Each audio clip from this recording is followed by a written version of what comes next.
Hello माई।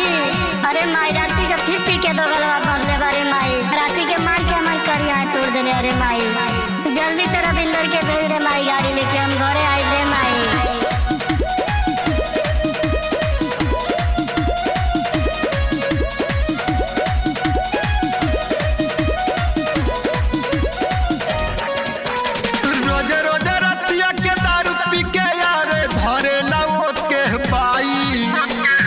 रोजे रोजे रतिया के दारू पी के आवे धरे लाओ के बाई की बतिया कैसे सुनाई रे माई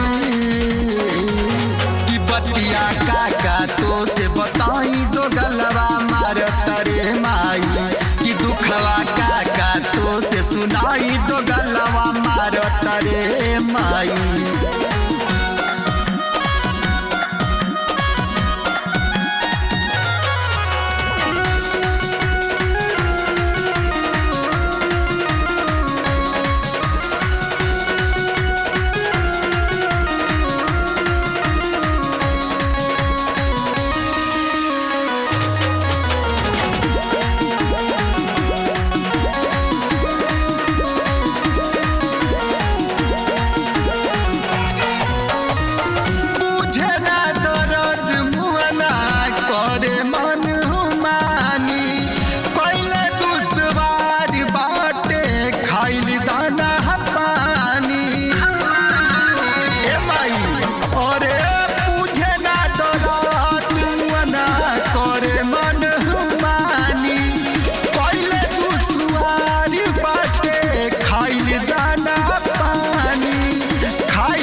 की दुखवा काका तो से बताई दो गलवा मार तरे माई की बतिया काका तो से बताई दो गलवा मार तरे माई।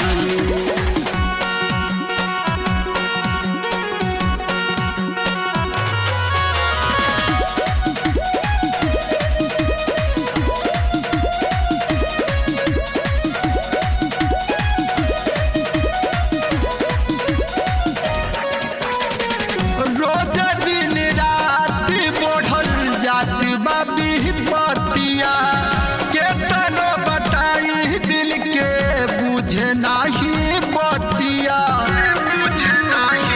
सुनतारी रोज दिन रात बढ़ल जाती बाबी बतिया के तनो बताई दिल के बुझे नहीं बतिया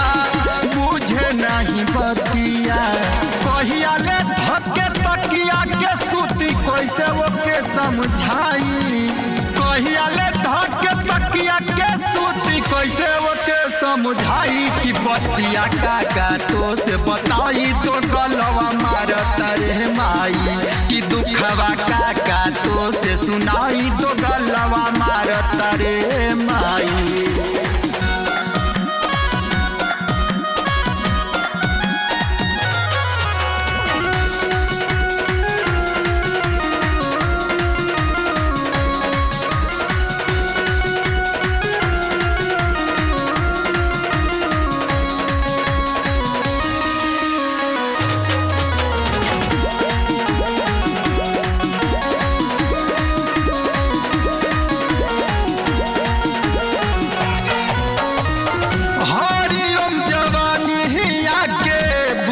नहीं दुख हो कहियाल मिल रहे माई से जीवाला सुख हो